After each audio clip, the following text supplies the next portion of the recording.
जय जिनेन्द्र। जैन धर्म की पाठशाला start with the basic learning में आप सभी का स्वागत है। मैं स्नेहा जैन आज आपके समक्ष भक्तांबर स्तोत्र की रचना क्यों हुई थी, उसके पीछे कौन कौन सी घटनाएं घटित हुई थी, उसका पूरा इतिहास लेके आई हूँ।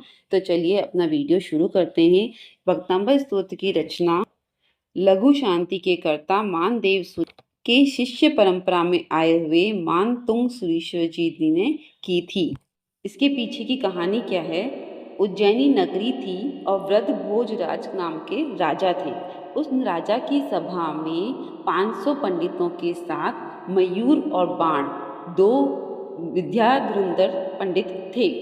मयूर और बाण रिश्ते में ससुर और दामाद थे। एक दिन जब मयूर दामाद के घर के पास से जा रहे थे तो उनकी पुत्री और दामाद के बीच में वो जो कलेश चल रहा था, उस कलेश को सुन के हंसते हैं। पुत्री को इस बात पे बहुत अधिक क्रोध आ जाता है और वो अपने पिता को ही श्राप दे देती है और मयूर को कुष्ठ रोग हो जाता है।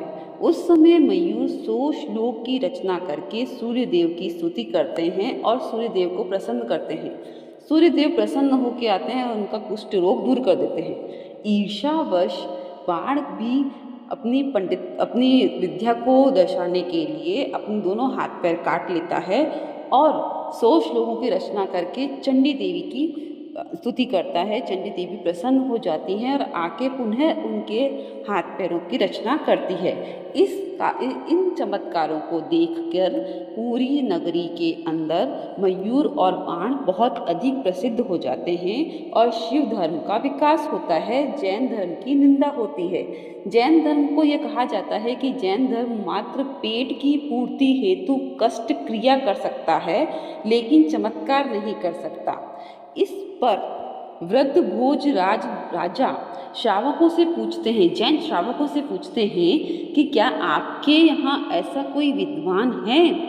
तो उस समय मानतुंग सुरेश्वर जी महाराज साहब का बहुत अधिक प्रभाव था। श्रावकों ने कहा हाँ है, तो उन्हें बुलाया जाए।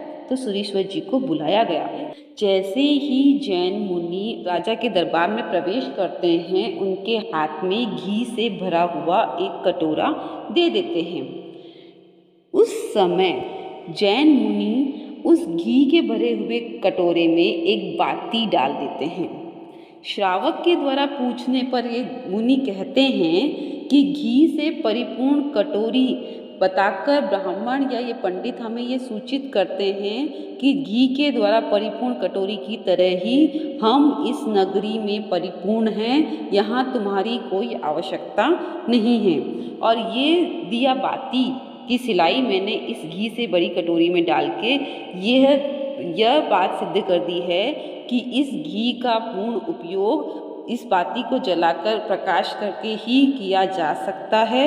अतः हम भी इस बाती की तरह यहाँ प्रवेश कर चुके हैं। ने 500 पंडितों के साथ सभा में मानतुंग सुरेश्वर जी महाराज साहब को बिठाया और कहा कि क्या आप में वक्तार्थ शक्ति है इन पंडितों के साथ साक्षात करने की? तब मानतुंग सुरेश्वर जी जगत कर्तव्य संबंधी वाद विवाद किए और इन सभी पंडितों को पराजित किया।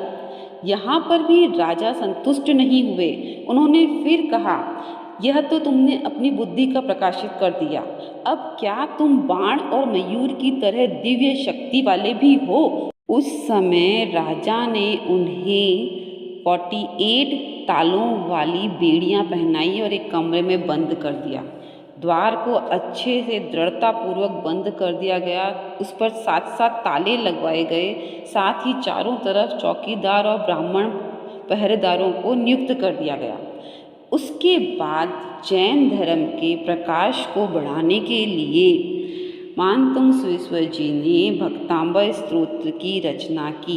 एक एक श्लोक की रचना के साथ साथ एक एक ताला और एक एक बेड़ियां टूटती गई। अंत में द्वार के ताले भी खुद ही टूट गए। यह चमत्कार देख के राजा ने गुरु के चरण पकड़ लिए और उनका सम्मान किया और जैन धर्म का प्रतिपाद किया। श्री वीर प्रभु के 20वें उत्तराधिकारी थे।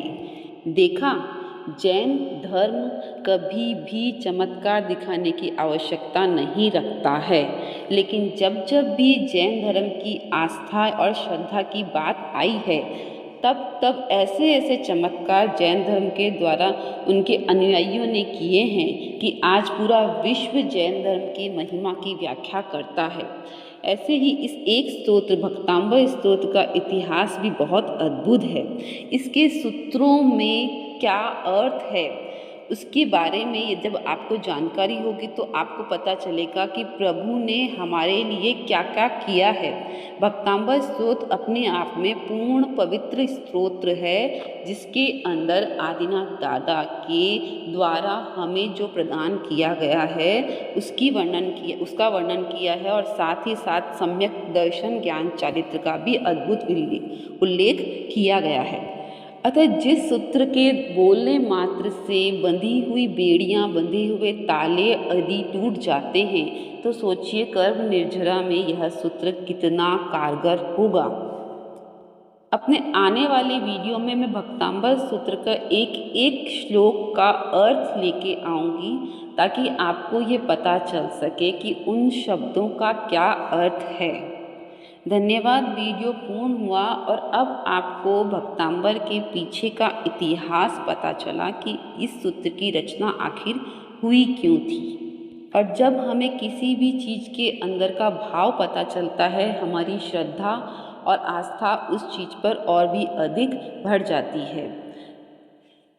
मुझे आशा है कि आपको मेरा ये वीडियो बहुत पसंद आया होगा। यदि आपको पसंद आया तो ज़रूर लाइक कीजिए, शेयर कीजिए, ज़्यादा से ज़्यादा शेयर कीजिए, ताकि मेरे इस प्रयास में आपका भी सहयोग हो। जय जिनेंद्र।